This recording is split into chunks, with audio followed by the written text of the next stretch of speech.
This play was good enough for us, Harry. It was Romeo and Juliet. I must admit I was rather annoyed at the idea of seeing Shakespeare done in such a wretched hole of a place. Still, I felt interested in a sort of way. At any rate, I determined to stay for the first act.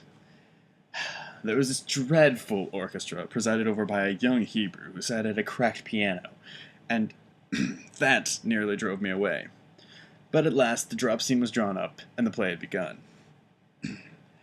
Romeo, Romeo, was played by this stout elderly gentleman, with corked eyebrows, a husky tragedy voice, and a figure like a beer barrel.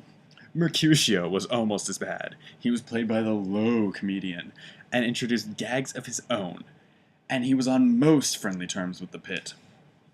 And they were both as grotesque as the scenery, and that looked as if it had come out of the country booth. But Juliet, Harry, imagine a girl, hardly 17 years of age, with a little flower-like face, a small Greek head with plaited coils of dark brown hair, eyes that were like violet wells of passion, lips that were like the petals of roses. Why should I not love her? I do love her, Harry. She's everything to me in life. Night after night I go to see her play. One evening she's Rosalind, the next evening she's Imogen. I've seen her die in the gloom of an Italian tomb, sucking the poison from her lover's lips. I've seen her wandering the forests of Arden, disguised as a pretty boy in hose, doublet, and dainty cap. She's been innocent and come into the presence of a guilty king, and given him rude to wear and bitter herbs to taste of. She's been innocent, and the black hands of jealousy have crushed her reed-like throat. I've seen her in every age, in every costume.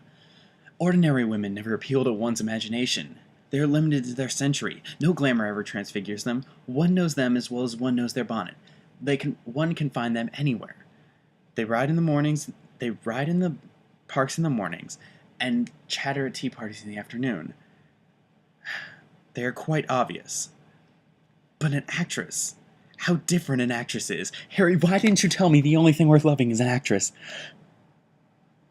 That was my monologue. And that's really all that's happened between Monday and now. I performed my monologue.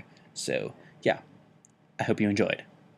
Oh, that's from The Picture of Dorian Gray by Mr. Oscar Wilde. Okay, bye-bye.